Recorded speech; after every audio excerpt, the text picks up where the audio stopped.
What's happening, everybody? Here we are, another Thursday night on the grind. Y'all didn't see me last week because I was in Chicago hanging out with my partners, the guys from Shy South, Dan, Matt, Brett, Uncle Bruno. Had a great time in Chicago, but that's why we was not live. So let me start my show off with my advertisers. First up tonight is Hopkins Design. Print, web, logos, photos, videos, web hosting. If you need them to make you a logo, they can do it. If you need them to make flyers, business cards, anything like that, they can do it. If you need a website built, somewhere to host it, the whole 9 yards, they can help you out with that. Earl Hopkins has been doing my websites, my logo designs, and all my stuff for the last 20 years. Oh, excuse me. Reach out to him at hopkins-design.com or call him on the number on the screen. You can get a hold of him. Great guy, knows what he's doing, great prices. Next up, our good friends over at Urban Rides Magazine. Urban Rides Magazine, established in 2019. Awesome magazine. They go all over the country, different shows, stereo competitions, bike shows. Just an all-around nice guy, out and about all the time doing his thing. Go to urbanridesmagazine.com. Go to Urban Rides Magazine on Facebook. Check out their sister publication, Street Bagger Magazine, also. Whatever you do, go to the website, get you a digital copy, or you can get them to mail you a copy. Whatever you do, you got to go check them out. urbanridesmagazine.com. Next up, our good friends over at J&D Custom Polishing and Plating. Plain, simple, easy. You need chrome, they got you covered. You need polishing, they've got you covered. It doesn't matter if it's motorcycles, hot rods. It doesn't matter. These guys can chrome anything, and they do the best job I've ever seen. Check them out at J&D Custom Polishing and Plating. Get a hold of them at the number on the screen, or go to Facebook and check out J&D Custom Polishing and Plating. Next up, our good friends over at Indiana and Illinois Thunder Roads Magazine. Great magazine if you're up in the Midwest like that. I don't think the Midwest. If you're up in Indiana or Illinois, you got to check them out. They have a great magazine, nice people. Got to spend some time with them this weekend at the Cyclorama show in Chicago. But check them out, Indiana, Illinois Thunder Roads Magazine. Great publication. Next up, American Drag Seats, AmericanDragSeats.com. You need custom motorcycle seats, whether you send us a pan, whether you send us a pre-made seat that needs a new cover, whether you want to buy a seat, we do all of it. You need show quality stuff, we do it. You need everyday user stuff, we do it. You need reshaping, leather tooling, inlay, stitching, we do everything. AmericanDragSeats.com. Next up, our good friends over at Jade Affiliated. Badass wheels. That's all I can tell you. Just badass wheels. Custom Harley wheels. Any type of wheel you could possibly want. Jade Affiliated. JF.com. Check them out on their webs. Check them out on Facebook, Instagram. Anywhere you want Jade Affiliated. You need custom wheels, they have you covered.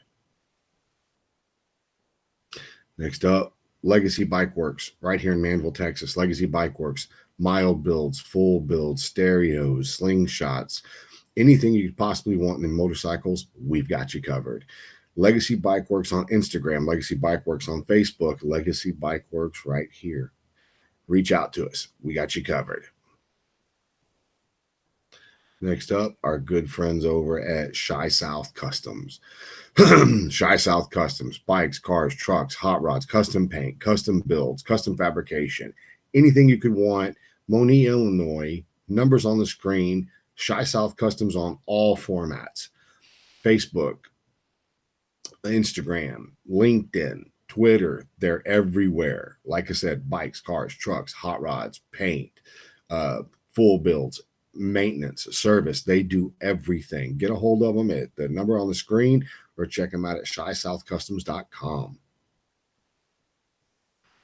Next up, Lift King automotive collision restoration paint and body equipment. This is the stuff that will hold the hoods, the beds, the fenders, the saddlebags, the lids, the frames. They have a lift that will hold anything you want to repair or paint. Check out liftkingproducts.com or call them at the number on the screen. Last but not least, Hell Speed Shop, hellspeedshop.com for some of the best, if not the best, flannel shirts in the world. I wore them all weekend while I was in Cyclorama. You can see all the videos. I support these guys proudly because they make a great freaking product. Go check them out, hellspeedshop.com or Hell Speed Shop on Facebook. They even have their own community. But I know if you go to hellspeedshop.com, you can search through all of their merchandise, all their swag, order you some stuff up and let them know Kevin with the Grind sent you. So, what is happening, all you guys? I see everybody's in the house. Mr. Kevin Beard, Brian Stalkup, Bo Thompson, Robert Fossey, Dan Juban, Uncle Bruno. What is happening, everybody? I'm going to take just a second and I'm going to let some people get on here because tonight's show is either going to make me popular or it's going to make me hated. It's a coincidence that everything. What he kind of looking like a young Kenny Rogers, bud. Well, all right then. I actually went to high school with Kenny Rogers' niece, Christy Rogers. I mean, Leslie Rogers. I went to school with Christy and a Leslie Rogers, not related, just friends. What's up, Mr. Davis? I'm hoping the tornadoes miss you guys also. So I might be bringing some people on here live tonight. I might not. I might keep this just to myself. I want to take a second, get you guys to go out there, share this video real quick. I'm going to pause for just a second, give you guys an opportunity to share, get the numbers up, because I have a lot of stuff to discuss tonight about bike shows. So we can get more people watching this thing. I am back on all three platforms. So we are live on YouTube. We are live on Facebook. We are live on the Grind Facebook page. If you're wanting to play around with the comments and see all the comments and do all those things and interact with us, you have to watch it from the Grind Facebook page.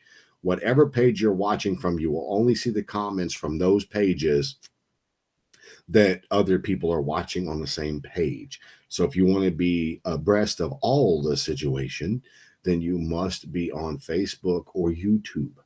So anyway, what I would like to discuss tonight, and it's going to be a huge debate. I know it's going to be a debate, and I know people are going to disagree with me, but I've done research. I'm not talking out of the side of my ass. I'm not. Let me make it real clear. I am not putting down any motorcycle show. A lot of bikers, a lot of builders, a lot of people love to do things and then go show off what they've done. I'm going there. It's more fun. So the very first thing I'd like to say is I am not putting down any promoters. I'm not putting down any bike shows. I'm not putting down anybody. But what I am going to do is I'm going to let it be known how I feel about some of these bike shows and how I feel about some of these classes and how I feel about some of the people that win these classes. And I don't agree with a lot of stuff because it seems like our entire culture now is all about participation. Let's participate. Everybody gets a trophy. Everybody gets a pat on the back. Everybody is going to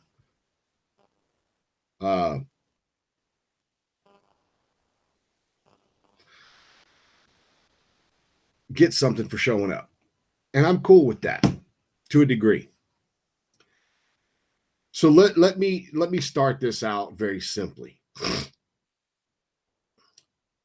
When you go to a bike show, whether it's a bike night, whether it's a cyclorama, whether it's a Sturgis, whether it's a Lone Star Rally, it doesn't matter.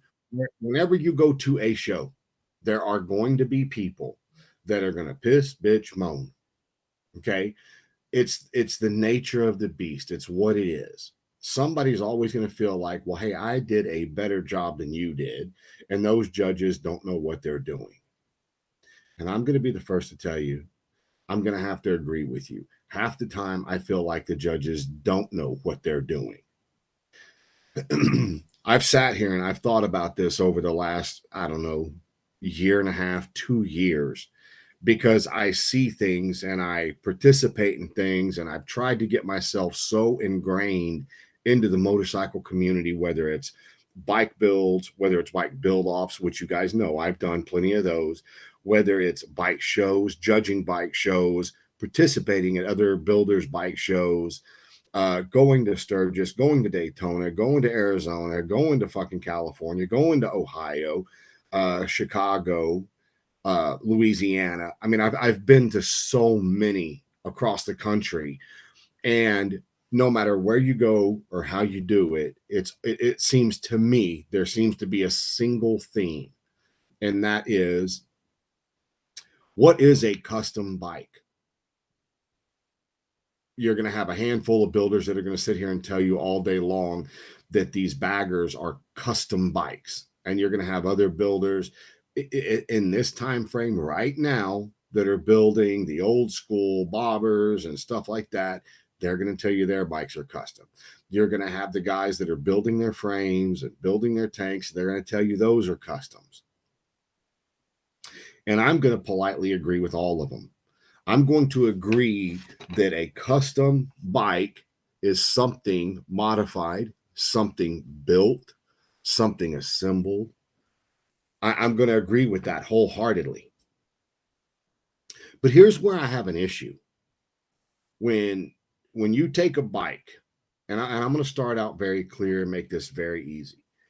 When you start out with a standard Harley Davidson Softail motorcycle, and you take that Harley Davidson Softail and you put a custom paint job, some custom wheels on it, and some custom trinkets, or be it air filters, primaries, floorboards, pegs, handlebars, grips, it doesn't matter. You're going to add to what that bike is. It's a Softail. You take that same exact bike and you do everything I just said to it, and then you take it a step further and you put saddlebags on it, and you put a different rear fender on it so that it fits with the saddlebags.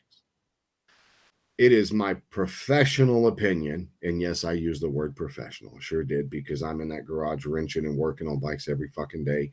And you know what? I know what a Softail is, and I know what a Road King is. Okay? I know the difference. If you know the difference, leave it in the comments. But I know the difference between a Softail and a Road King. I know the difference. That being said, you take a Softail and you build it, and then you take the same Softail and you hang bags on it and fenders on it and all this stuff. When you go to a bike show and they ask you what year, make, and model of bike you have, and you're looking around and you're surveying the land and you're doing this, that, and the other, and they're like, okay, I have a 2007 Fat Boy. That's a Softail. It's a Softail platform. Okay. But then you hung bags on it. So should that bike be in the Softail class, or should that bike be in the bagger class? My opinion is, the moment you decided you wanted to put bags on it, you forfeited putting that bike in a Softail class. Now, that bike must be judged. If it's going to be judged correctly, it's going to have to judge in the bagger class. The bagger class is exactly what it says it is. It is bags on a bike. That's what it is. My big problem is that if you take a Road King and you take the bags off of it, and you take everything off of it that makes it look like a Road King, and you try to make that bike look like a Softail, what class should that bike be in? That bike, in my opinion, should be slid on over to the Softails, because you took everything that made it a bagger. You took that off the bike. Okay. Now, I have seen, but a Softail Heritage has bags. Okay, Russell, I'm glad you brought that up. Does it have hard bags or does it have soft bags?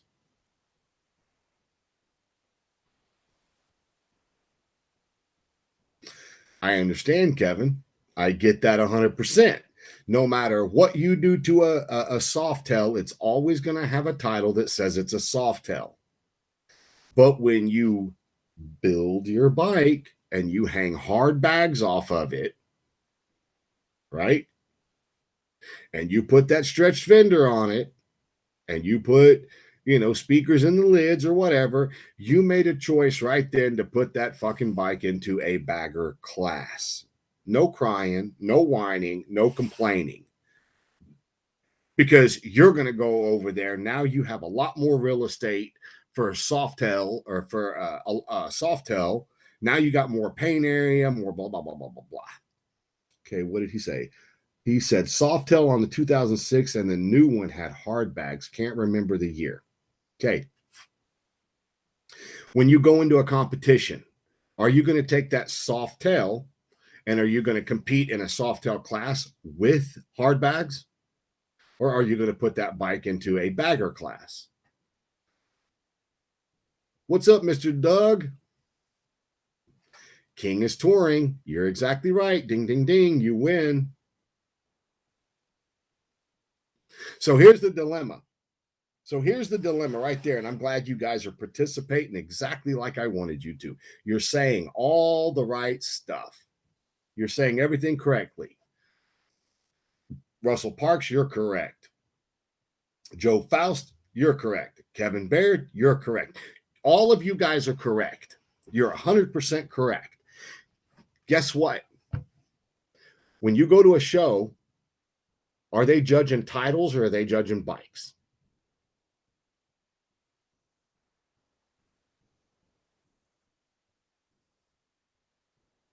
I'm waiting for a response from somebody. Because I've got more to this. Because at the end of the day, I agree with the Softail comment. That's like putting my snot rocket in a crotch rocket glass because the title is a Suzuki GSF, but it's a bobber. Now, Adrian, you won the prize, bro. You're right. But if they went off of what the bike was, if they went off of what that bike was titled, then you're going to have to go into the crotch rocket class because that's technically what your bike is. What you did to your bike was change your bike from the crotch rocket format that it was built. You changed it into a bobber. Now, when you go to the show and you say, hey, I've got XYZ bike and I want to enter it into the bobber class, do the judges have the right to tell you no? Do the judges have the right to tell you no? You cannot do that because the year, make, model of your bike dictates that it is a crotch rocket. Do they have that right? I don't think so. I think what should happen is exactly what Dre just said. He took that format and changed that format of bike into something else, so he was able to put it into a different class. Now, when that's being said and done, the reason I used the Road King and the reason I used the Softail was because the Road King and the Softail can be made into any type of bike you fucking want. You can take a Road King and you can turn it into a Road Glide, a Street Glide, an Ultra Classic. You can change it by adding parts to it because the frame configurations are exactly the same. If you take a standard Softail, that is a Softail setup. You can go cholo, you can go chopper, you can go big wheels, you can turn it into a bagger if you want. I mean, the whole problem I'm having with these bike shows is just exactly what all of you guys have just been saying. My question is, I built it from scratch. What is the definition of scratch? Is it like the word rich? So I'm glad you brought that up too, Brian, but let me get to you in just a second because that's a whole nother thing. So now you have these bikes that you build and you purposely change them from what they were to what you want them to be. Now, you can take a night train. It's a soft tail format. Night trains are freaking awesome bikes. I love them. There's a lot you can do to them. But what I want you guys to totally understand is basically what Dre said. He took a bike, and if they went off the VIN number, the make model, that bike would had to have been as a crotch rocket. Okay. But since he changed it and he turned it into something else, he wanted it to be in the bobber class. So now he's going to compete against bobbers. So now if you take those bobbers and you compete bobber to bobber, and he goes up against an Indian Larry, which is notorious. That's what he was known for, is building bobbers, lane splitters. That's what it is. When you get everybody in the bobber class and you take somebody that has changed any bike into that, they ask you when you sign up, what's the bike and what? Hold on, that went too far away. Oh, where's it at? Where's that? What do you say? They ask you when you sign up, what's the bike and what modifications have you done? Okay. So they ask you what modifications you've done. Now, here's where I have another problem. See, this is going to go all over the fucking board tonight. So now I'm gonna go to what Dan Juban said. Smooth. He goes, when you sign your bike into a show, they're going to ask you the year, make, the model. What is it? They're not going to tell you what it is. They're going to ask you what it is. Okay. Now, fast forward just a little bit. Let's say you buy one of those TD Ward bikes, and it's a bobber. He was known for building the bobber, but it's a new age bobber. If that bike competes against Dre's bobber, who wins? Who wins in that class? Well, that's going to be subjective to the person judging the bike. And let's say you have a guy that's never seen Dre's bike and never seen TD Ward's bike. And he's looking at it, he's like, man, those bikes don't even look the same. Neither one of those look the same because Dre heavily modified his bike. Heavily modified his bike to make it look different. Now, did TD Ward heavily modify his? No. They designed a frame. He bought a frame with the right rake, the right stretch, put a fat tire on it, put a little peanut gas tank on it, put a front wheel on it, and now he's calling it a bobber. So when you get into these shows and which my whole point to all of this is that it's subjective because nobody's ever going to agree 100% on what bike should be what and why that bike should be that. I have a very simple solution to it. And it's basically trimming all the fucking fat off of it and saying this. You have the touring bikes. And in my opinion, it does not fucking matter if it's a Harley or an Indian or even a Metric because they all manufacture touring models. So there shouldn't be what do they call that? There shouldn't be sub classes, which is where they dilute the fucking process, in my opinion. They dilute it down. So if you've got 10 touring model bikes from Harley to Indian to a Honda VTX, XYZ, you got 10 touring model bikes. All 10 of these bikes have bags. All 10 of these bikes have big wheels. All 10 of these bikes have stereo systems, blah, blah, blah, blah, blah. The Harley ones, they've got a Road King, they've got a Street Glide, they've got a Road Glide, and they're all Harleys, but they're 3 different models of Harleys. Then you've got the Honda, you got the VTX, then you got the Valkyrie. There's 2 different models right there. Then you've got the Goldwing. So there's 3 more models under Honda. I don't know all the different models with Indian, but it's the same thing. He said, what's up, White Chocolate? I hope he's talking to me. And if he is talking to me, no, he can't be talking to me. I'm not White Chocolate. But anyway, so my whole point is that at these shows, they give you so many subclasses that it takes and it literally dilutes the trophy. It dilutes it down to, what did I actually freaking win? What did I actually compete? What did I beat? What did I do? And the reason I'm telling you guys this is not to hate on any builder, not to hate on any judge, not to do that. But what are you winning? Are you winning a trophy to say, hey, I showed up, I made an effort to spend my 25, 50, 60 bucks to get in this show, but what did you win? And I'll tell you this. I saw a custom built rigid chopper that for all practical purposes, in my personal opinion, was a bobber. It got beat by a stock manufactured American Iron Horse chopper. And I think that's so stupid, in my personal opinion. The reason I think that's stupid is because one guy built a bike and one guy bought a bike. And this is where a lot of this the debates and the bullshit and all the name calling, all this is where everything gets diluted, and it dilutes it down to such a period or to such a situation that even myself, I've been to probably, on my bagger, I've probably put that bike in at least 15 to 20 shows.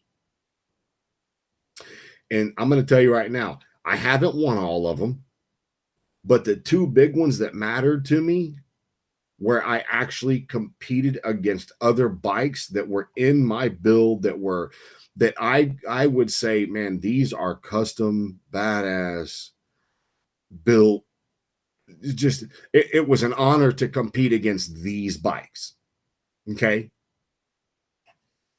I've also been to other shows where there was literally two bikes and I took best bagger, but I was the only bagger there. I still have the trophy sitting on a shelf, but nobody ever knows about that because I would never in a million years tell anybody, oh yeah, I went to so-and-so and I cleaned house, because I didn't clean house. I got a participation trophy because I was the only fucking bike there. Well, me and another bike. One was a bobber and then my bagger. And you just, I mean, I didn't win anything. There was nothing there. Adrian, Dre, Meadows, that was not Builders Bike Show. You're right, it wasn't. But every builder there had his bike in the show. So that show, in my opinion, is an exhibit hall show. You're just showing what you can do, right? You're showing, hey, we build bikes. And Dre, let me tell you right now, Sunshine, everything you brought to that show, in my mind, was awesome. Everything was awesome. You have a lot of creativity. You actually, you don't stick to one platform. You do everything. And it was great to see that. Just like Dan and the guys at Shy South, they don't stick to one format. They build everything, and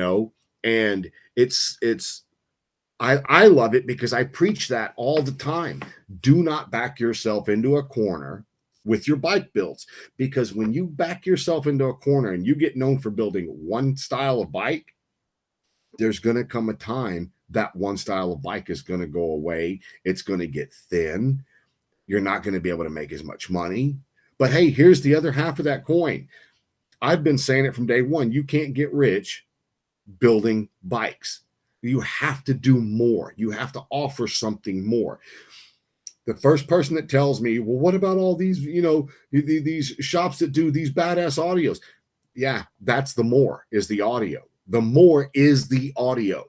Okay. The building of that bike, no offense, man, a lot of people can bolt those parts together, and a lot of people can, do the stereos, but it's not a lot of people that can do the bike and build the stereo to fit the bike and fit the bike to the stereo and go out and compete with some of these insane stereo bikes I've seen and I've heard legitimately over the last 10 years.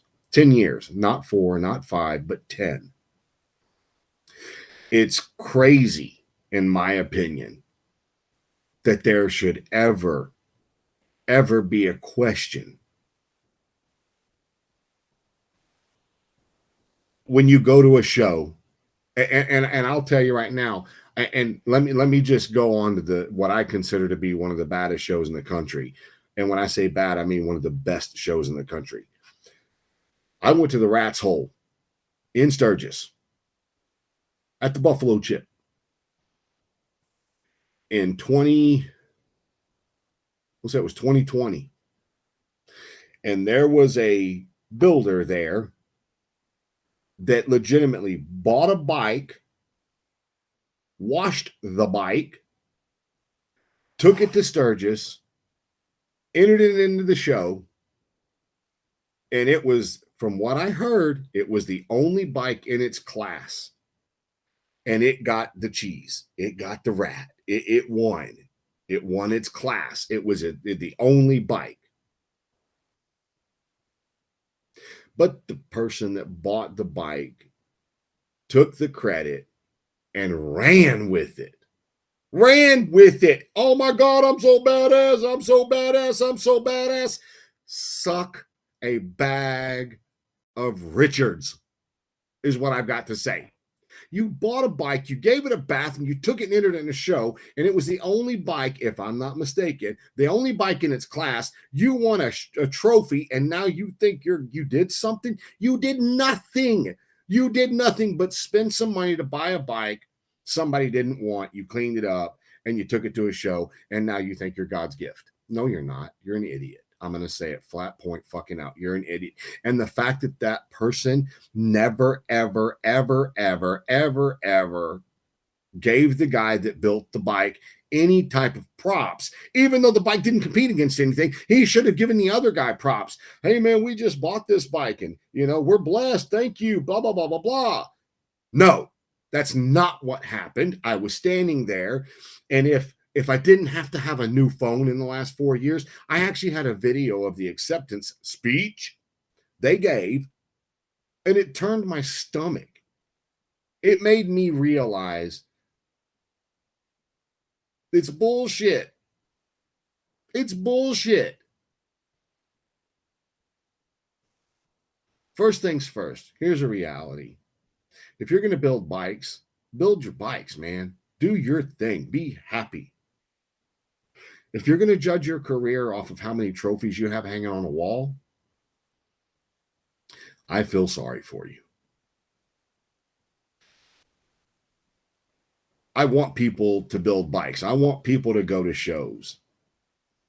But I also want people to be realistic. If you're competing against one other bike and you beat that one bike, that was somebody that had an opinion. Well, I think that one's better. And that makes me an asshole for saying that, because all the drama and all the bullshit with the stereo systems, all the different classes and all the different tweeters and all the different subs and all the different mid ranges and all the different 8s and 6 and 10s and 12s and blah, blah, blah, blah, blah, blah, blah, blah, blah. It dilutes the process down so hard. It kills me. But I'm not upset with the manufacturers of the products. I'm not upset with the fucking people that run the shows. I'm upset with how upset people get when they go into something knowing. Do you want to know how I judge true success? If you're a bike builder, if you're a painter, if you're a custom seat guy, if you're an audio guy, if you're a plumber, you want to know how I judge success? Every bit of success is going to come in, what are you doing? Like us at Legacy Bike Works, we cannot claim to be anything. Nothing. We can't claim to be the best at anything. Not a fucking thing. Nothing. Because we have done nothing yet. We have put some bikes together and cleaned up a lot of fucking issues from other builders, which, don't get me started, because I can call them sons of bitches out right now and it wouldn't hurt my fucking feelings. But I'm going to try to rise above and not do that. But all we've been doing for the last year is cleanup, building bikes in boxes because other people got screwed. And yeah, we're taking a lot of blunt shit from it. A lot of builders are like, we wouldn't do that. We're not going to do that. You're going to get fucked when you do that. You're going to do this. I've told everybody for so long, this is a chess game. This is not checkers. I'm not going to beat you in a move. It's a chess game.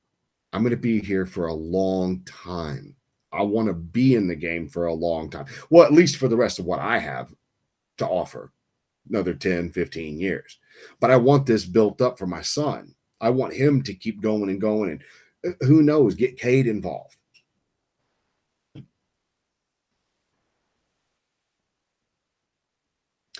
We can't claim to do anything. We can't claim to be anything yet. But the proof is in the fucking pudding. If I walk into your shop and your shop looks like my shop, you're not as good. You're not, and I feel bad. I wish there was something I could do to help you. If every time I turn around, I get to hear these conversations about, man, I'm trying to get someone to buy my shop. Someone buy my shop out. Why? Why would you want to sell what you built so that someone else could be your boss? Well, I know why. It's because you don't know how to run your shop. You don't know how to make the money, or you're very unlucky and unfortunate that you don't have the work to sustain the shop. I'm not downing anybody as a builder, but I do know, and the proof is always in the pudding. The proof is always in the pudding. The proof is in the pudding for you fuckers that aren't listening. The proof is in the pudding. If you have to tell me how badass you are because you have nothing to show me, you should be working on Telephone Road with those blowjobs, because that's all you're giving me. Lip service. And yeah, I said that. And it's going to piss a lot of people off. But the reality has always been the proof is in the pudding. That's it. The proof is in the pudding. I don't like it when people lie. I don't like it when people fucking stroke my ego. I don't like it. Oh my God, you're the most better. No, I'm not. No, I'm not. What I am is this. I'm a hard worker. And because of certain people in my life, I'm becoming much, much, much more vocal about things, because how in the fuck are you going to go to a bike show that has 150 trophies or 200 trophies and there's only 205 bikes in the show? What did you accomplish? Let's make it clear, people. Promoters such as myself,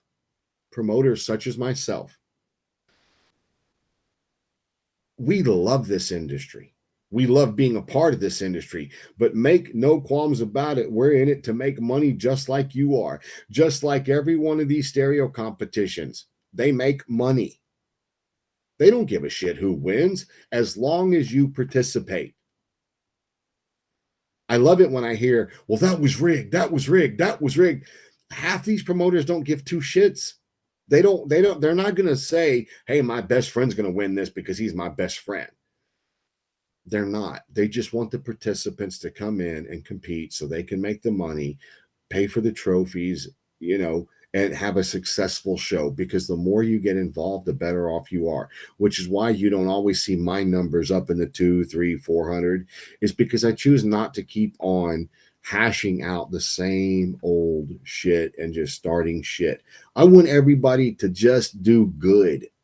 I want people to do good in the stereo world, in the fucking bagger world. And, I want to see my buddy Jeremy Valentine kick ass in the bobber world. I want to see everybody do good. And one day, maybe not today, it'll come back to me. We'll get the support from the builders that I helped the first 6 fucking years of this show that no longer watch it because they didn't agree with something. But I will say this. Devin and I are working towards something. When it happens, it'll happen. If it never happens, it wasn't supposed to. But I know this. Papa K-Lube, love, Canhead at least. Yeah. I'm going to say something, one more comment about the shows, and then I'm going to wrap it up. Dan Juban, correct me if I'm right or if I'm wrong. Please correct me in the comments. Was your Indian was your Indian in the same class as the Harleys? In the comments, please say yes or no. It is if you're going to paint with King has the best paint stands. Just saying. Absolutely, I would agree. I would agree that. I need to know. I want Dan to reply to me before I go further with this, because if I'm wrong, which I highly suspect I am not, this is going to be another 10 minutes of ranting.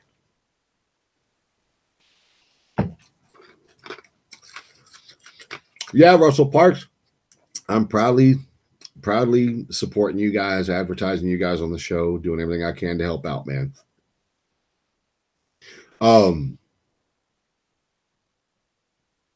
Dan, where are you?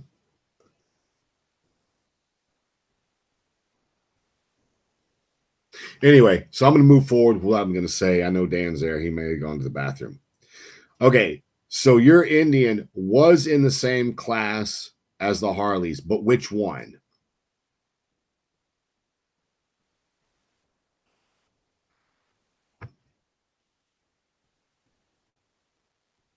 Guest. Copy. All right, hold on, Dan. I'm getting there, Bubba. I'm getting there. Hold on, people. I'm going to go there. Oh, let's see. Bada bang. Oh, shit. Why can't I? Shit.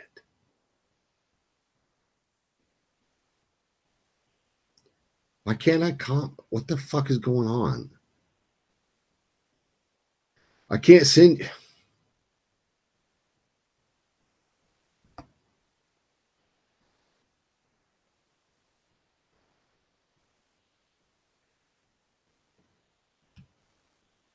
I can't get the thing to go away, Dan.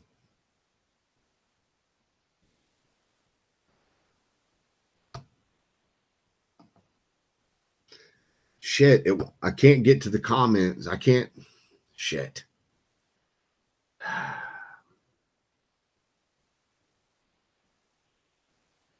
Come on, open up. Why can't I not get to the bottom? I can't put it in there. What the fuck is the deal? So irritating. I'm trying to send it the link, but if you could see what I'm talking about, I can't comment. I can't get rid of the damn screen. Oh well. I'm trying to bring you on, Dan, but I can't get to the comments. So I can't actually send you the link. Actually, you know what, Dan?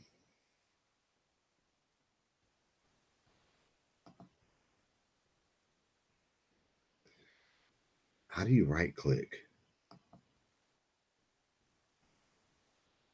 Okay. Dan, copy and paste that link that I just posted in the comments. Hopefully it'll pop up in a couple seconds.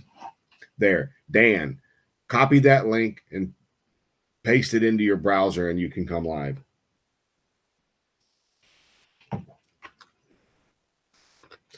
Oh, J-Bos is watching? Sweet. Hopefully Dan can do that. Okay, cool. So, but my whole point behind this stuff is that even Dan and I were talking earlier this week, or actually the middle of the week. What's up, Mr. Crispin?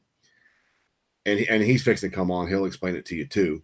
Is that they have so many subclasses that it baffles my mind what it is, why it is. But one of the things that I was talking about was that Indian and Harley have been competing since Harley Davidson's conception. But at some of these shows, they put the Indians in a different class, but I don't know why. I have no idea why they do the things they do like that. But anyway, Dan's fixing to come on. When he comes on, he'll help me address some of this because I just don't agree with a lot of the shit that goes on. I just don't.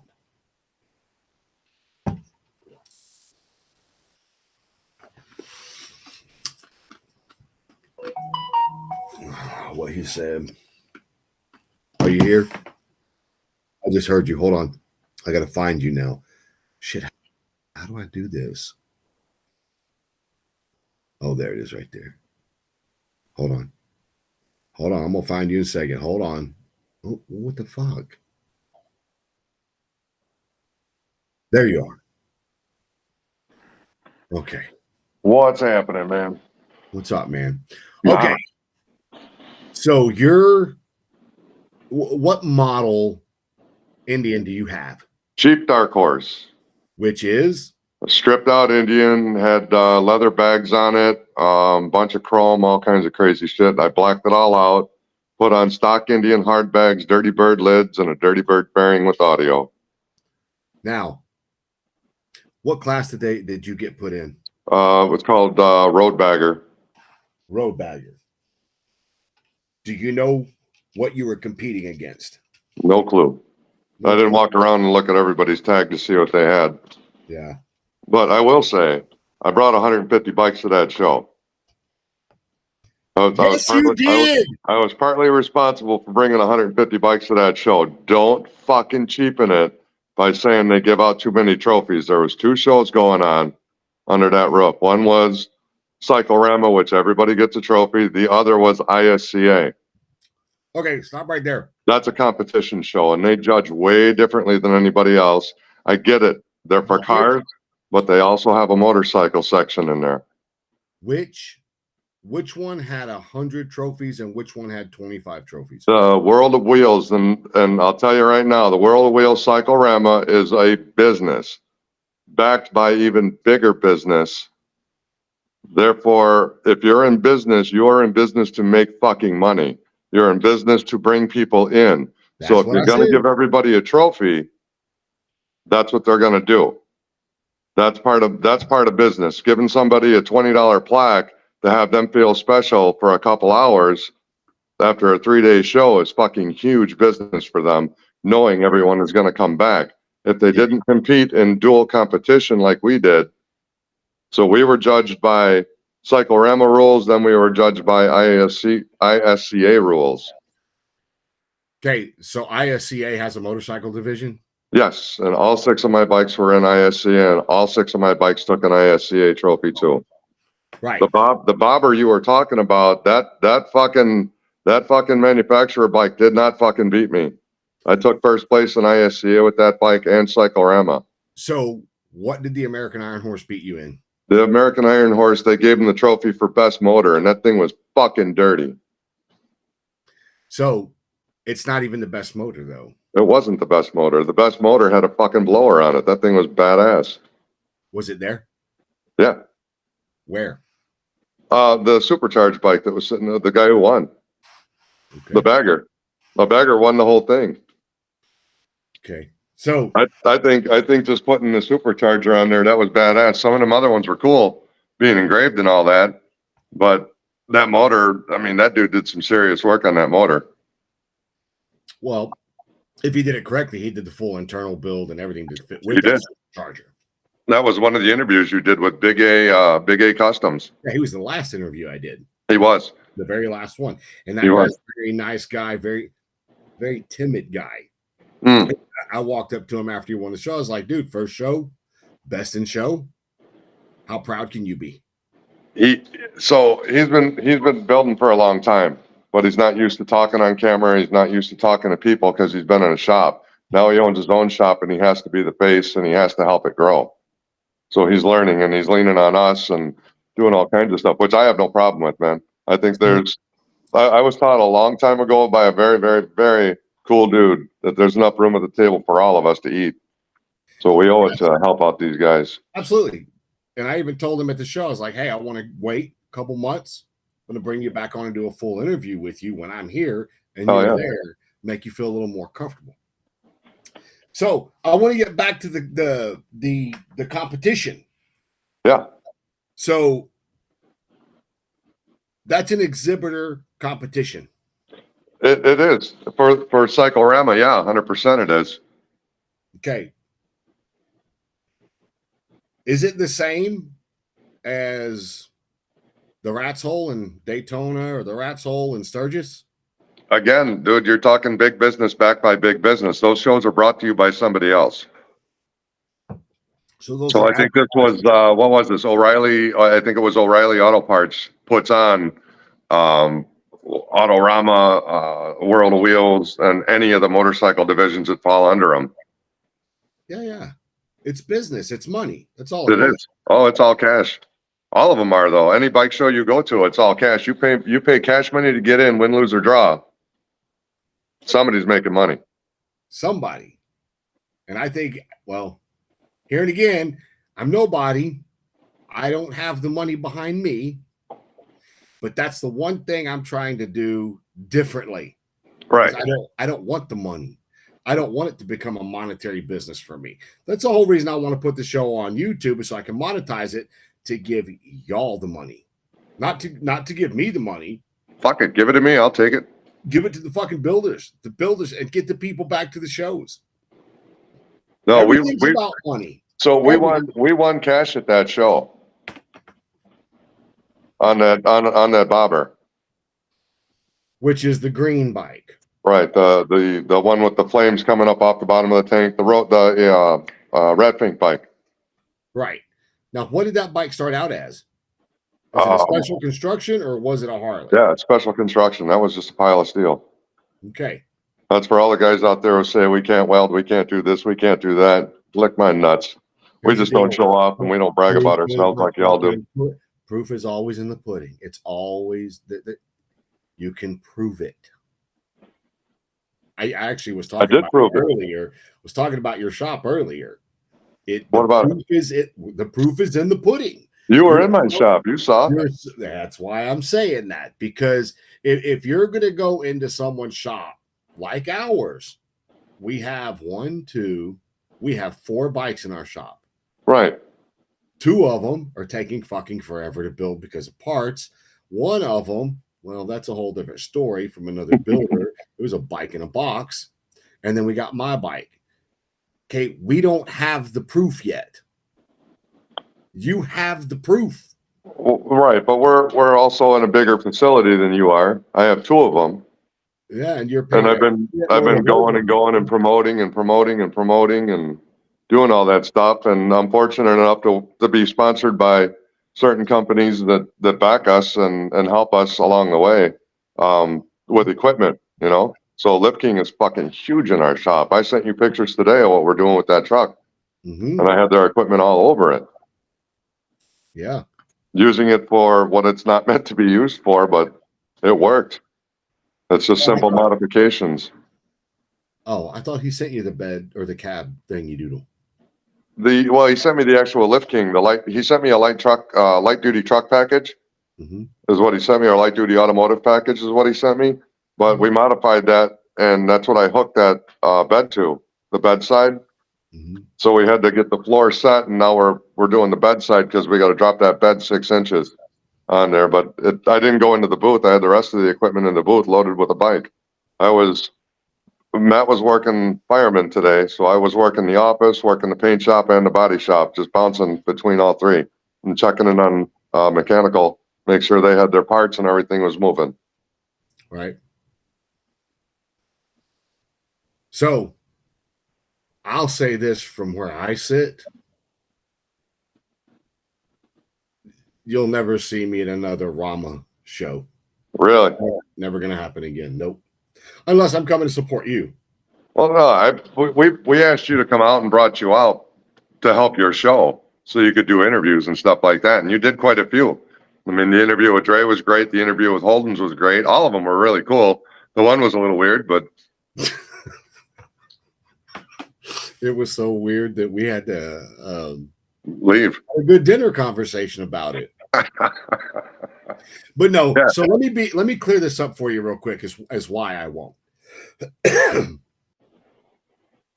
I don't feel like, and this is me defending you, the Holdens, Dre, and even Al.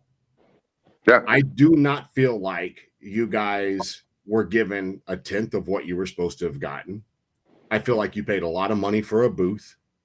I feel like you did pay to enter your bikes in shows. I'm glad you won the trophies. I mean, trophies to me are subjective to the person judging the bike. I don't keep the trophies. That's the whole thing. I don't keep the trophies. I give them to the owners. Well, yeah. I don't. You are in my shop. I don't have trophies all over the place. I give that shit away. Right. I don't do it for trophies. And some people give them to the people that paid to have the bikes. But that's not my point. It's not the whole thing isn't just about the trophies, but the trophies was the part that got me upset. It's the whole thing. And I was so upset because that show was an exhibition show. You're showing, and I saw you multiple times. I saw you do it more than anybody else. Talking to people about every single bike you had there. You are the epitome of what that show should be about. Well, so we go in as builders, right? So we're trying to pimp our shop. We're trying to, if we get one big build out of that paid for the weekend. Right. That's a lot of money. Fucking parking isn't cheap. Gas isn't cheap. None of it's cheap. Luckily, we were close to home, so we stayed at the house. We didn't have to get hotels. And food definitely isn't fucking cheap, man. What did we pay? We all went and got a Polish, and it was $20. Oh yeah. And then with it the whole goddamn day. Yeah, exactly. So I mean, nothing is cheap at those shows. And then when you go, like I said, if you can pull a build out of it, that hooray for you. Now the guys who got into just Cyclorama only, they paid $65. Right. Each one of my bikes, I brought 6 bikes, and it was $115 a bike. You have to dual class your bikes. If you want to compete just ISCA, they won't let you. They make you go dual class. Yeah. Well, he explained that to me. But here's my problem with it. And dude, let me say this beforehand. You're one of my closest friends inside, outside the bike world. But what I see happen as a spectator, because I don't have a bike in this, I don't have shit to do with this show. I was there supporting you and trying to interview people. I know what you did for that show. Yeah. I know how much bigger you made it. But I do not agree with the way that it was done across the board. And the reason I say across the board is I'm not going to pick out one portion and say, well, if they would have done this, because then it's my opinion. Right. Across the board, I don't think they handled the bikes at all correctly from beginning to end, simply because of two things. At this point now, is he one that makes you pay for a booth? Okay, I'm going to get into that later, Tim. You're there to promote, to showcase. The proof is in the pudding. You're there to show people, hey, look, this is what we build. This is how we build it. This is what we can do for you, blah, blah, blah, blah, blah. It's what you do. Plus, you're a kick-ass promoter. They knew you were a good promoter. They got in bed with you or asked you to get in bed with them so that they could get. And if I'm not mistaken, he said it very loud and clear. This was the second largest attendance they've ever had in history. It was. I don't know. The only one bigger was at another venue, and we had way more room at the other venue. So there, obviously, the more room you have, the more bikes you can get in. You're limited at about 200 bikes at this show, and that place was packed. Your area was packed. They had so much fucking area around them that they could have put you guys in. Hell, they could have moved you guys over, and y'all would have gotten so much more. But that's right. I didn't agree because of the way that it's done. And don't get me wrong, it's not just Chicago. It's the way they've done Houston, the way they've done Dallas. I've been to, so that's the 3 I've personally been to. No, I know. I know. I just didn't. I just came on and I said I don't want you to cheapen what we did because, dude, I was a part of that, man. That was I'm huge. not cheapening what I you would did. no, but it's the whole show in general, and then Yeah. to have the guys not even say anything about what we did. They told me to my face, "Great job. This is because of you. This, that, and the other," but they didn't say anything any other time. So it was like I don't know. I don't know if it was worth it. It's not worth it. Let me tell you why it's not worth it. Because you could have gone to Mama Tried. You could have gone to Daytona. You could have. There's so many other shows that you, with the bikes you guys Well, I'm build, going. that you choose, because you've said it 1,001 times. Yeah. The bike styles that you build, your time and money is better well spent somewhere else. Now, I did have a conversation with Brian Barber last night. All of these big bike shows, Yeah. they're not paying for builders to be there anymore. They're charging builders to be there now. And it's to the point now where it's too expensive. So you go set up a booth, you're tied at that fucking booth all weekend, 2 weeks, whatever. Are you making money doing it? If you get a job out of it, you're not making any money while you're at that show. No. No, but you're But there. if you don't promote your shop and you don't talk to people the way I talk to people, the way Dre definitely was talking to people, promoting what he does, promoting that, dude, you can't take anything away from that guy. Nothing. That bike that he built. This whole with the conversation has nothing to do with the builders, any of the no, builders. but I'm saying like promoting. He was promoting too. He was all over that Vietnam bike that he built, that tribute bike, and that thing was gorgeous. Yes. The Redline bike that he built, that thing was cool. Dre doesn't build clean bikes, and he'll be the first one to tell you that.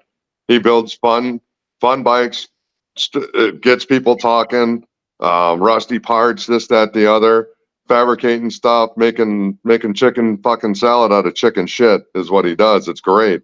He's very, very good with what he does because he has a very creative mind. Oh my God. The imagination. Just the imagination that dude has. He'll build a bike off a set of fucking handlebars he found. Yeah. Just because they got a cool patina on them. Again, that's another problem I had. Is that the way that they did it, and this may have been y'all's fault. I don't know. It might have been your fault. It might have been Dre's fault. I don't know. But it didn't seem like they gave you the necessities that you needed to put on a good booth. Like you couldn't pull your trailers in there with your advertising. You couldn't sell swag. You could, I mean, no. Yeah, that's the people who own the show. Now, my biggest problem with a lot of these are all run by like 80-year-old men. So when the audio goes off, they don't want to fucking hear it. That's not their style of music. If they would have been paying like 1920s fucking swing music, they'd probably be all over it and break a fucking hip. But it was like Holden's were real respectful while they were there. They didn't jack up their music when the auction was going on because they had the Pinstripers auction going on right behind us. They waited until they found a window and they would turn a bike on or something like that. That's fine. That's part of the show, but they don't want anybody doing that there because of the show office is right there in our area. Whatever. It's like move the office or tell them to move or whatever.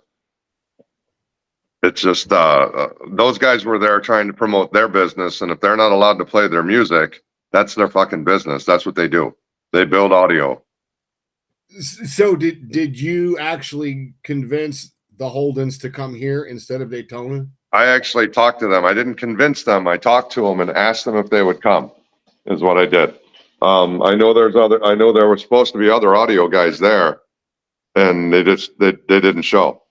They pulled out last minute because of previous commitments or spaces that were promised to them and stuff like that, but they pulled out. So technically it was Dre was on the corner, he was the featured builder. Then we're a shop. We were there, Holden was there, and then there was another shop there called XC Performance. I think we were the only three shops that showed up. Who is XC Performance? Where were they at? They were all the way on the far end, almost in the corner, right by the Brushmasters. But they do Harley, they do all makes and models, all the way through. I think that's what they were called, XC or XCB or something like that. Well, then that's even going to prove my point more. I never saw their booth. You didn't. Well, you saw it. It was right next to the guy with the Iron Horse, who had the dirt on the floor and the sand next to his other bike and simulated snow by the other bike.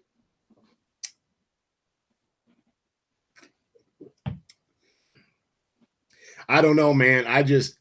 I know I won't ever do one of those shows again. Yeah. No. It's just now, mind you, in 2015, when I completed the Twisted King, I took it to Autorama for one reason.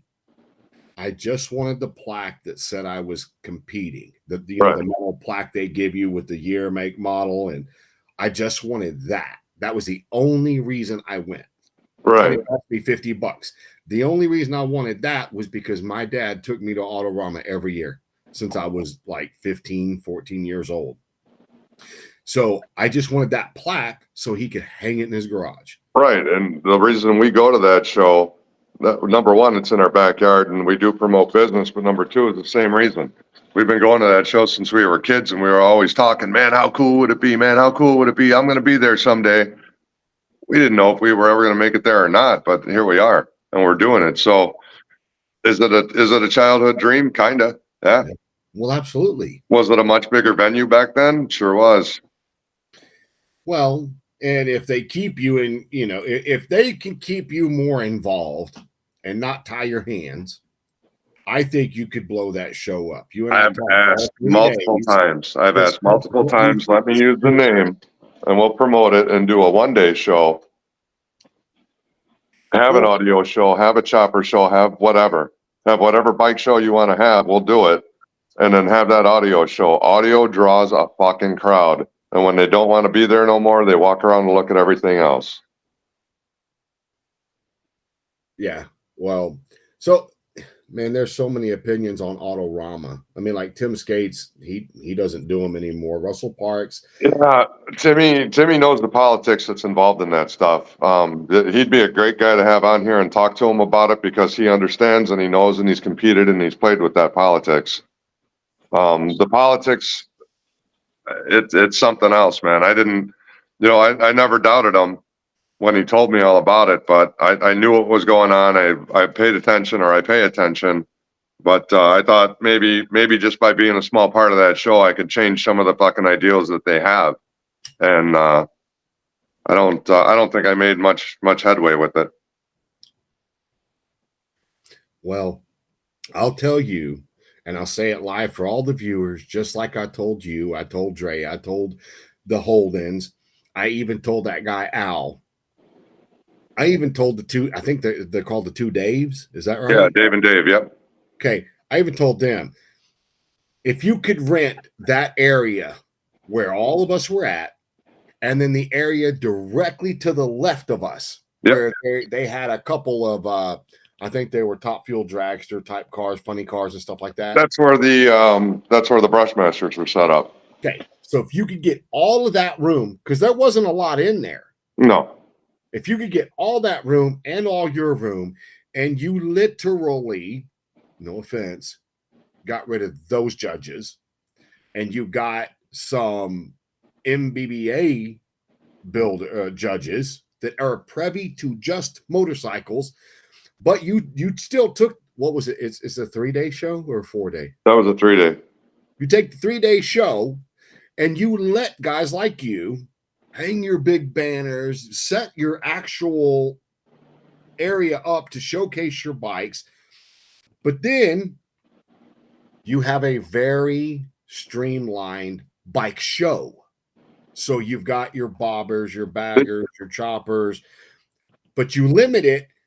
So like all the Vikla guys, now that's another, there was over 60 of those guys. Because when I interviewed the first guy, he told me that there were 60 of those Viklas. Okay. That was where I had the other problem. And I talked to him about that. And he agreed to a degree, but he goes, we're not here for trophies. We're here to show you guys that we take pride in what we build. If they're not there for trophies, why are they saying 2 of the bikes that I painted, the only reason that dude got anything is because I painted his bike, both his bikes, and I was part of the show. That's bullshit. Well, and it That's can be, crybaby bullshit right there. Well, but what he was telling me is that all those bikes came, and the reason they're doing it is because they're trying to make a bigger presence for those bikes at that show. And when he said there were 60 of those bikes, I didn't count them, but they took up a lot of individual real estate. Like, yeah, I didn't count them. I think one of the guys had 2 bikes. Yeah. Actually, there was more than one of them that had 2 bikes. There was a couple of them that had 2 bikes. But anyway, my whole point is that you literally could, and this is me. This isn't Cyclorama. This isn't Smooth. This is me.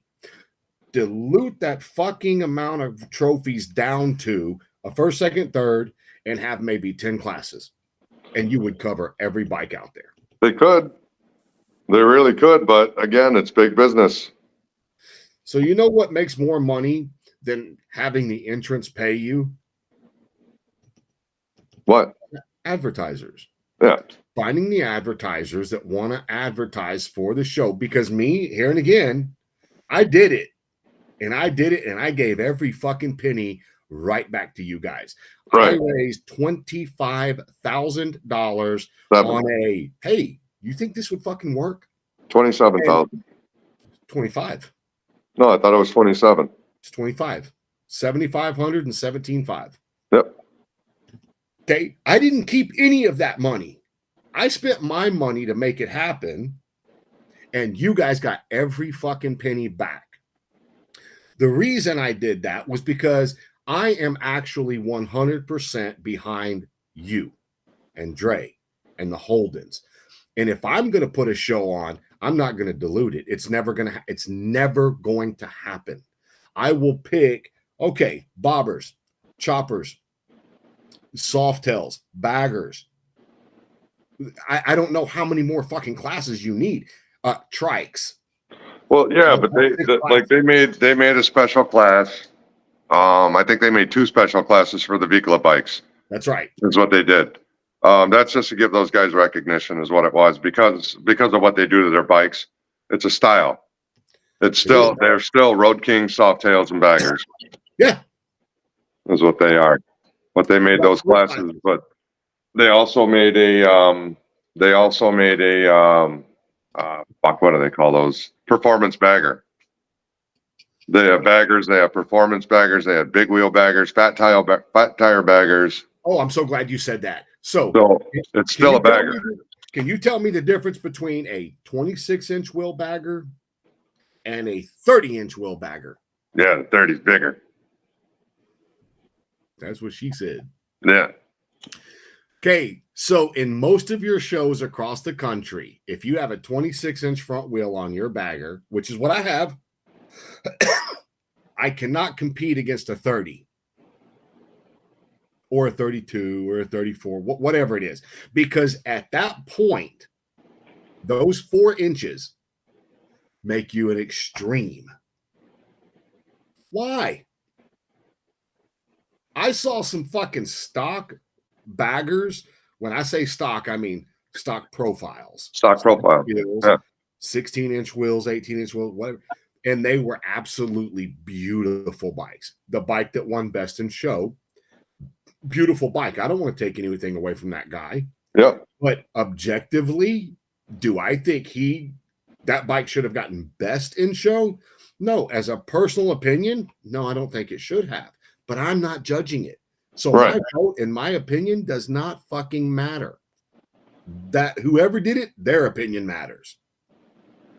But as a novice builder, but all of these bike shows are very subjective. Absolutely, they are. It goes by the people who are judging. Mm-hmm. So you're handcuffed by judges, whether there's 1, 2, 3, whatever. You are handcuffed by what they like. You absolutely are, which is why when I did the show in 2021, the National Biker Build Off, I was in it. I did not take anybody's judging sheet.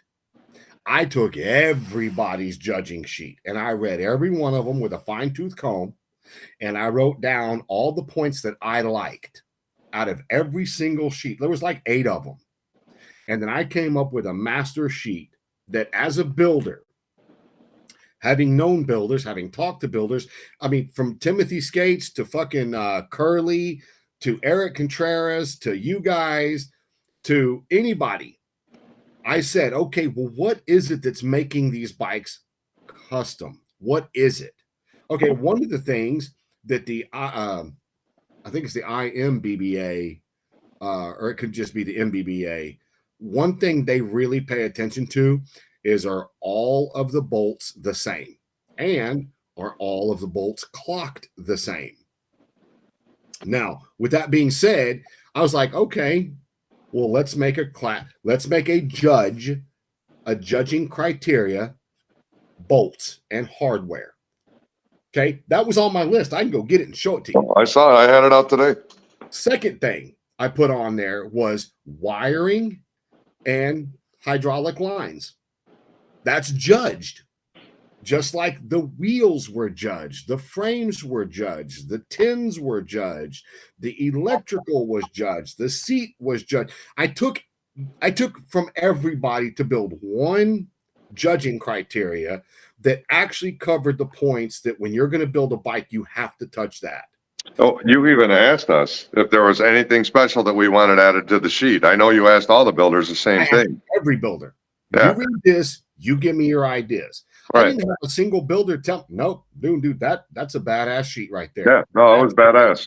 So the reason I asked is to cover my ass, because I didn't want anybody saying I was partial to not. No, I want everybody to be privy of everything before you ever pay your money, before you do shit. I want you to sign off on this. If you have recommendations, tell me your recommendations. One of the biggest people that really helped me a lot with it was Logan Black.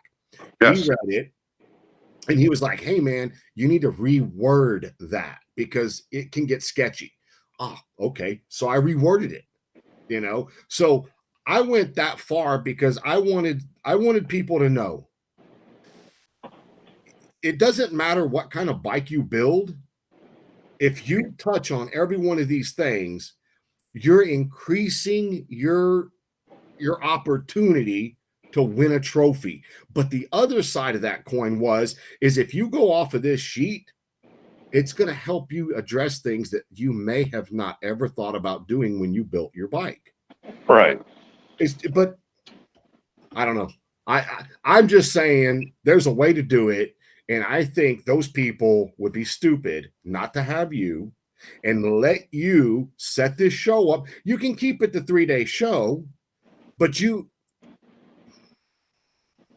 I don't know. I just think it's so fucking diluted that it doesn't matter if you win, you lose, you draw. It doesn't matter. You're there to try to get money from other people to come get builds from you, to appreciate what you do, the time frames you do it in, your abilities to build a bike, your styling to build a bike. Because I know you keep telling me this. If someone comes to you and says, Smooth, I like the way you fucking work. Build me a big wheel bagger with an insane audio. You're going to say, okay, but here's the deal. Yeah, don't tell me you won't, because I know you will. You will get help from people. I'll get help from people on the audio for sure. That's right.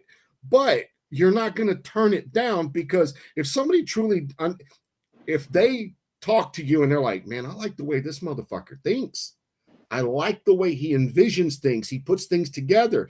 And the reason I say that is because I'm sorry, Sunshine, but I've known you for 4 years now. And 4 years ago, you weren't doing C10 custom trucks, and now you are. So I did them before. I've been doing this for 30 years, man. I got away from cars because the car people were killing me. You haven't been doing this shit for 30 years. You would have had to been doing it the day you popped out of the womb. We all know you're only 31. I'm 27, fucker. See? This is snow bleach.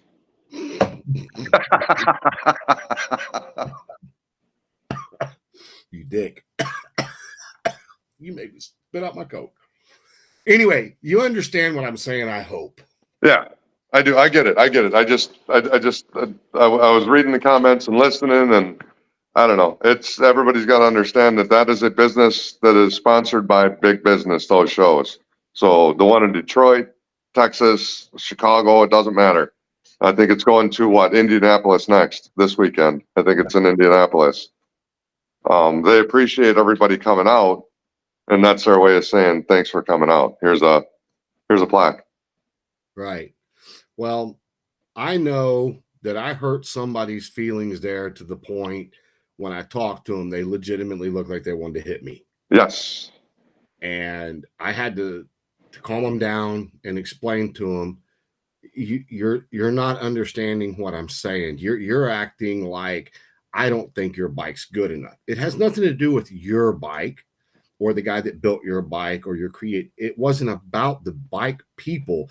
No. It was about the show and the show process. Right, but it was just they overheard part of a conversation is what happened. Well, and I had to go and explain it to them. I mean, I stood my ground, but I had to explain to them, and that's kind of the part that it's what set me off to want to do this show. And that's why I called you first and said, hey, look, you might not agree with anything I'm having to say, but dude, I got to get this off my fucking chest because it's been on my mind legitimately since Sunday. It wasn't that I didn't agree with what you had to say. It was just how you were saying it. And you were leaving out that's a big portion of what it was, is that business is being actually overseen by bigger business. So when you tell them, you know, they need to market it better and get bigger sponsors and this, that, and the other, they had them. They had O'Reilly. I mean, O'Reilly Auto putting that show on, and they don't want nobody else. They had, what was it?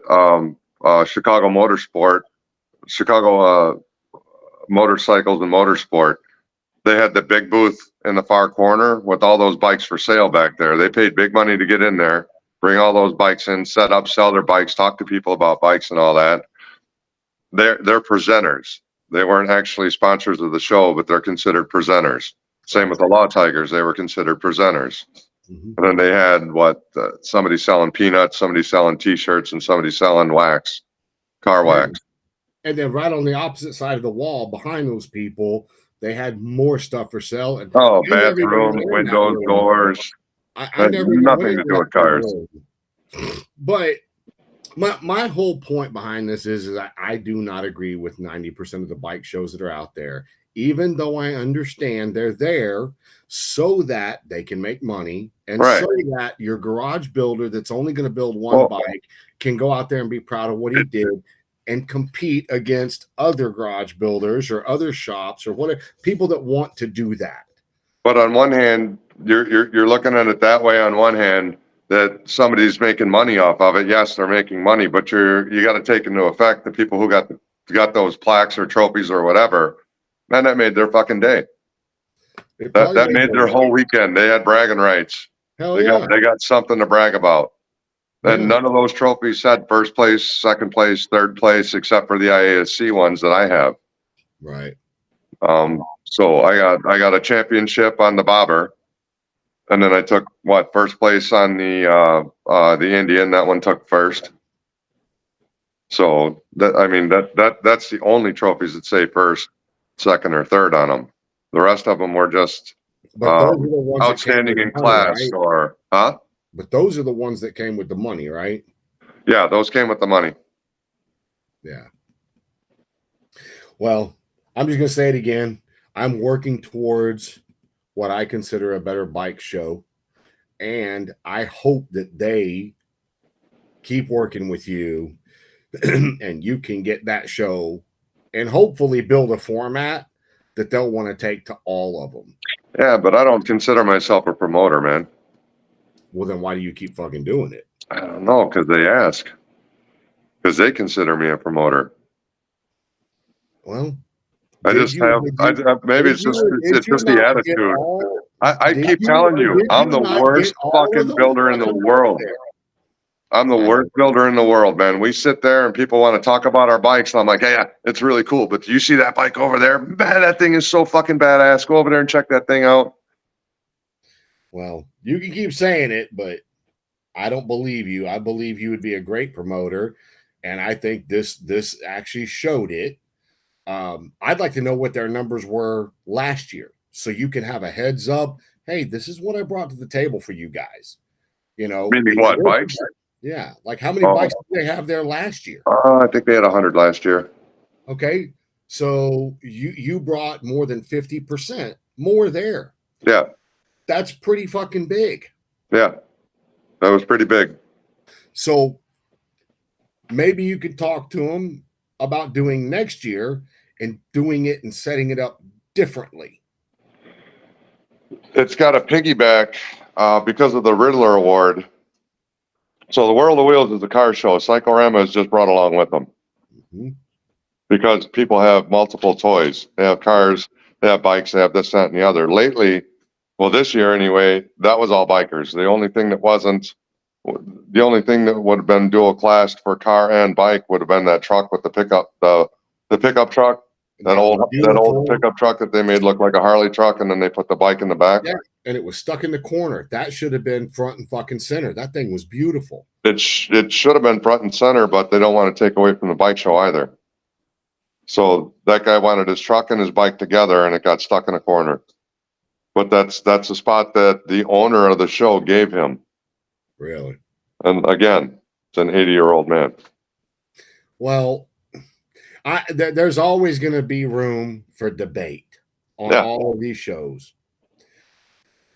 I'm allowed to have my opinion, and I have a very strong opinion over it only because since 2018, I've done bike show after competition after competition, and it's nowhere close to where it needs to be, right? Where it can be, but I have to get the sponsors like O'Reilly or the people that's got money that are like, okay, we've got a budget to do this anyway. Let's go outside of our box and do something different and do this. And I think you being involved with them is the smartest thing they can do if they want that show to grow. They're going to be stupid if they let go of you and you don't participate anymore. I even said this to you. If you don't go back there next year and do the same thing, they will have the lowest attendance in history. I guarantee. Chances are we're going to be in Daytona next year. So with everything we've got going and what we're doing with this truck, we're doing a SEMA build. We're building a couple bikes for SEMA and that truck. So we're going to stack the deck and let everybody know who the fuck we really are.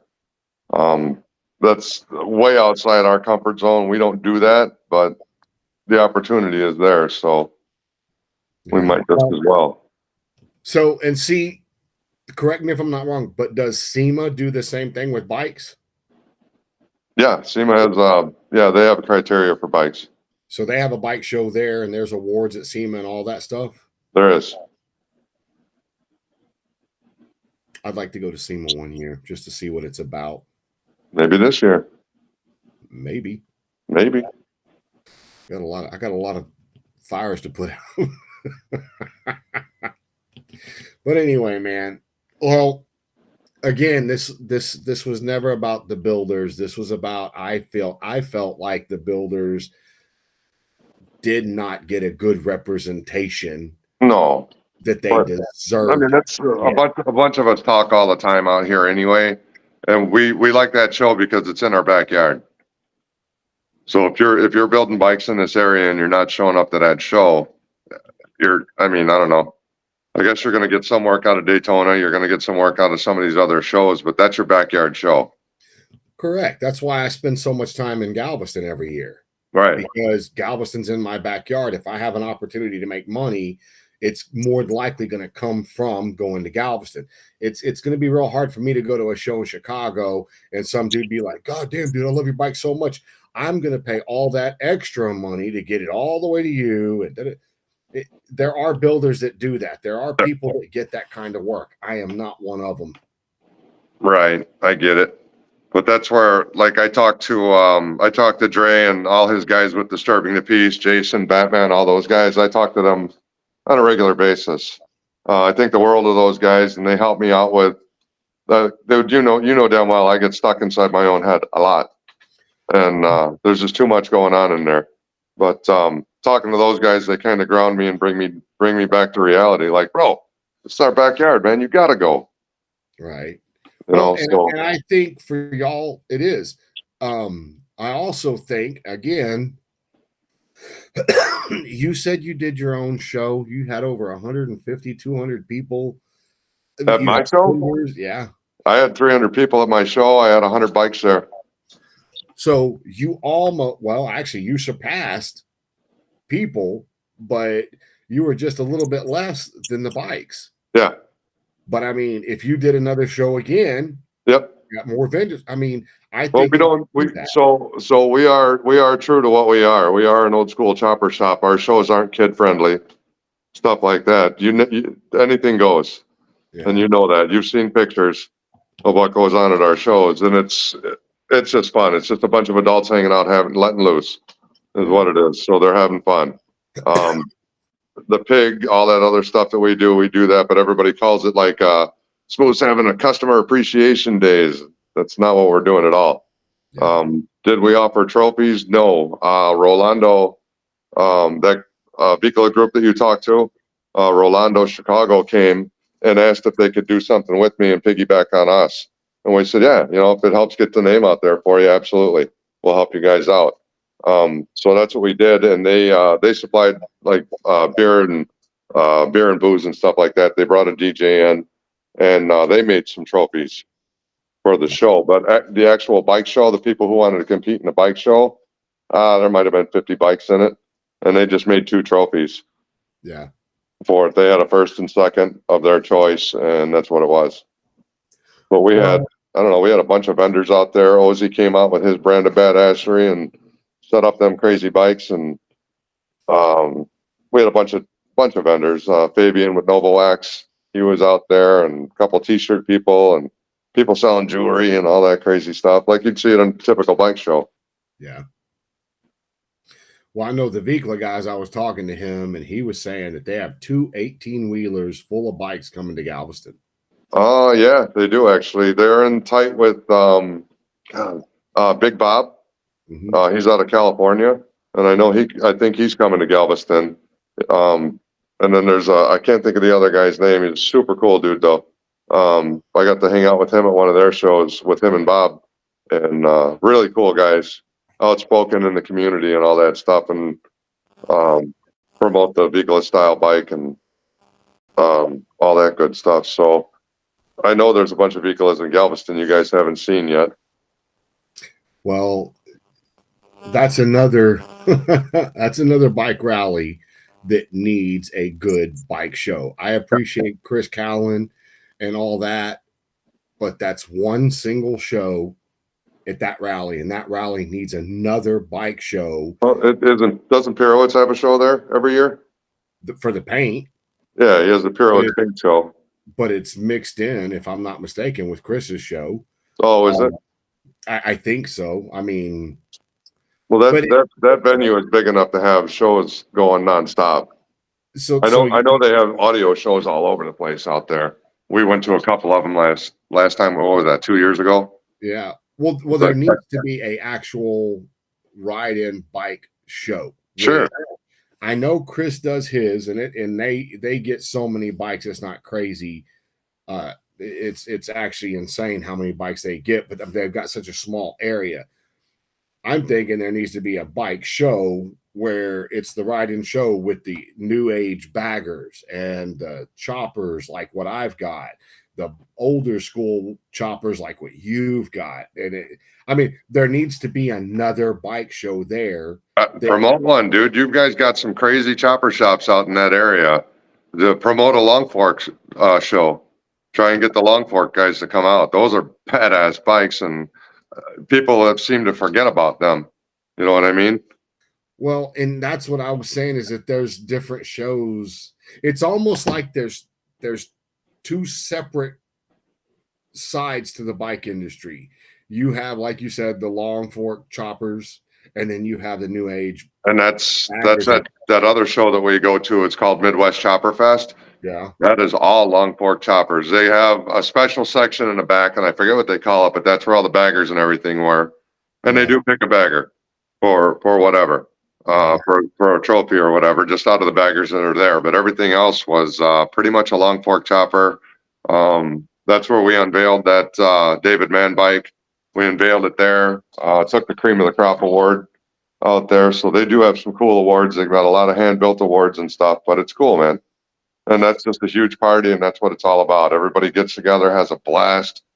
Talk about your bikes. They're greasy, they're dirty, they're gritty, but it's fun. Yeah. Well, I just envision a different bike show, and I've seen them. Daniel Roby, and I hate to say it, but Louis used to put on a bike show at the Beaver Bar, and they'd have 200 entrants. Sure. I mean, and there was all kinds of bikes in that show. I just think there needs to be another bike show in Galveston. I think it needs it. I think it would do better. I think you get a lot more promotion out of it. But they also do competition builds like Mama Tried and God dang it. There's one happening up towards Austin in a couple of weekends. It's a hand-built show? I think it is the hand-built show in Austin. But that's a different style of bike show. That's more old school bikes. Right. That's where all the old school builders or even the new old school builder, the hipsters or whatever that are building old school bikes. That's where they get to go and get their claim to fame. But they don't want to compete at the same rally that big wheel baggers or audio bikes are going, because they feel like they steal their thunder. Well, dude, if you're a fan of motorcycles at all, you have to be a fan of all of them and what they're doing. And those audio bikes are fucking crazy. When they start cranking those things, they draw a fucking crowd. I don't care where you're at. It could be one or it could be 10 of those guys taking turns back and forth. Mm-hmm. They draw a crowd. Nobody can believe that kind of sound can come out of a bike. No, and I can't believe it. The technology that's gone into them and the way things are going nowadays is fucking insane. The fucking bags are like clawfoot bathtubs are putting on those things now. Yeah, well, it's the tour pack. The tour pack a couple years back, built out of a wooden box, like a big subwoofer box. That was done as a joke, and that fucking took off. Oh yeah. It took off. I was like, come on, man. There's no way you can ride with that thing on there. Well, no, and I've had that debate with a lot of people in the industry, and they always fall back on NHRA. So you have multiple classes of drag racing. Okay. You have to, because you can't put this garage builder that's got, a fat tire car with up against John Force. Yeah, you can't do that because John Force has built an entire car to specifically do one thing and one thing only. Where that other car, man, throw a license plate and some blinkers on it, and you can drive that fucker on the streets. Right. So they equate the audio game to that. That's why they say they have so many classes and they have so many this and criteria for that. And here and again, I always revert back to Street Outlaws. Street Outlaw has 2 classes. Small tire, big tire. That's it. And it's a national phenomenon what they are doing, because they kept it so clean, so simple. 2 classes, you're done. Run what you brung. Let's go. And they've actually had the funny car type cars come out there and try to compete on the street with these guys, and they get smoked. Now, you can do that with anything. If you want to do that in the stereo world, you can. Hey, here's the deal. You got a 4-speaker bike, you got a 6-speaker bike, you got an 8, 10, 12, and then your extreme. And extreme is anything you want goes. Okay. Keep it simple, keep it easy, and you're going to get more crowd participation. Right. But in all of these professional stereo guys, they know what that extreme stuff is. That's why they break so many classes down. Did you see that 21-inch woofer that DD dropped today? No. It's a 21-inch subwoofer. I'm waiting. I'm just fucking waiting. The bags are going to get even bigger. Well, they've got the bags so big now that, dude, some of these bags, respectfully, if you measured how much water would go into your fucking bathtub at your house, the bags hold more water than that. It's crazy to me, but that's what it was explained to me is these bikes are being built specifically for stereo. They're not made to ride every day. They can roll them into the ring and roll them out of the ring into the trailer. That's what they do. I get that. Those are the bikes that are exhibitions. So I have physically seen Holden and Lex and those guys ride their bikes to different shows from Illinois to Milwaukee. Yeah. For the Lucky Show, and they've ridden their bikes. So, I mean, yeah, the bikes they're riding don't have a 15-inch subwoofer in the bags either. I don't know what they have in them. I don't know. I'm going to tell you they don't, because the airspace you would need, they didn't start making that stuff till Scott Owens came out with these monster. Dude, I don't know. I don't know. I don't. It's not in my wheelhouse. Can I build one? I'm sure I can. Do the audio? We probably can, but I don't know how to tune audio. I don't know how to do any of that shit. No, but I have friends that do. Right. Well, and that's just like Holden and them. They are doing what they want, making the money the way they want to do it, and representing the industry the way they want to do it. Just like you're doing what you want. Right. You can't really get upset with somebody because they're doing what they want and staying in the lane they want to stay in. No, and they're good at it. All of them are. Oh, they're fucking phenomenal at it, dude. They're great. I mean, you can't. I don't know of any audio shop that's actually doing audio bikes that really isn't good yet. Now, I know you're going to have a lot of haters on here saying, well, yeah, but you see the wiring on that one? Yeah, I get it. But, when he rolled into the ring and fucking smoked you at a competition. They ain't judging fucking wiring. You guys aren't pulling panels or bags off your bike to let everybody see if your wheels match. You're not letting anybody see your wiring either. Yeah. Well, so, the bigger shops are doing super clean wiring. They pride themselves in that. Well, yeah. And that's, unfortunately, that is a necessity, because it's been proven with resistance. The more wires you have, it takes longer to get the signal. It's more resistant. So even making sure your wires are proper length is going to affect the tune and affect the sound. And that's more of the research into what you're doing. Just like these guys, I'll never forget Indian Larry on the first biker build off he did. He was like, nope, I'm doing spokes. Spokes are for motorcycles. All these goofy aluminum wheels, those are for cars, and he said that. Well, I know. But a couple of builds later, he ended up doing an aluminum mags. Well, he did Invader style mags. But my whole point is that he always stayed true to what he did. He even said it, I build these bikes specifically to ride them.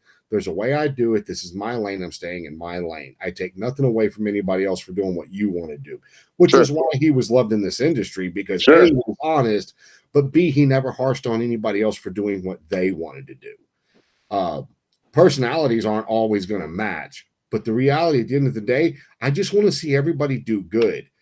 But man, I'll tell you, it's hard for me to hear somebody complain about not winning a trophy when everybody was given a trophy. Yeah. And and I'm just like, dude, you won a trophy. What were you wanting? You did good. Just be happy you got what you got and move on to the next show, or whatever it is you're going to do. That really got me at this show. That happens at all of them, though. But it does, and it doesn't matter if it's Galveston, Sturgis, or Cyclorama. It doesn't matter. There's always going to be somebody upset about who gave the trophies out. Well, they're going to be upset about who won. Yeah. So I'm sure the other bobbers and rigid bikes that were there weren't so happy that we won because I was part of the show. But you can't take away from the bike we built. You can't. No, you can't. No, you can't take away from that, because you guys built the bike. And, that's why I don't think Devin is ever going to be in a biker build off, because he's so closely associated with the grind. I don't think anybody would A, take him serious, but B, if he did win, they're going to be like, oh, it was given to you. There, I'll call you guys out right now. You can't. We can't win. You can win. You guys build a fucking chopper and we'll build a bagger. Oh, for fuck's sakes. He just said, y'all build a chopper, we'll build a bagger. And we're going to be on the phone with each other the whole goddamn time. Hey, man, Fuck that, man. I'm hiring fucking Lex. I'm hiring Holden. I'm hiring Schubert. I'm hiring all of them.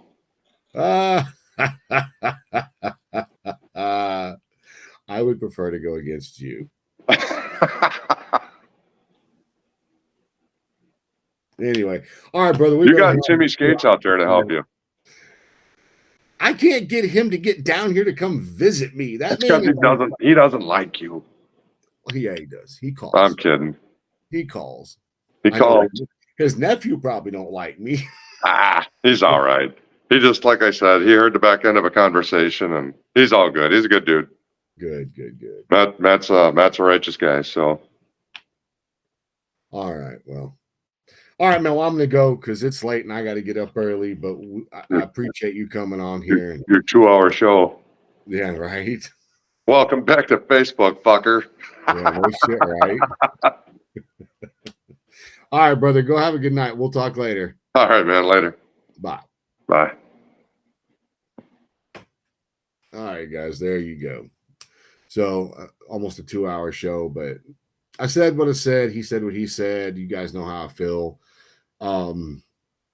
I hope that one day we can get this show to where I want it to be and actually put some money in this fucking game and put some money in these builders' pockets and do something bigger. Just got to get them sponsors and advertisers. But anyway, you guys go have a kick-ass night. Go over to YouTube. Please go to YouTube, The Grind, Biker Build Off on YouTube. Watch tonight's video and then push the fucking share button. And it gives you options to share it wherever you want it. We can't get it bigger if we don't share it and get it out there. Anyway, you guys go have a kick-ass night. We'll see you all next Thursday night.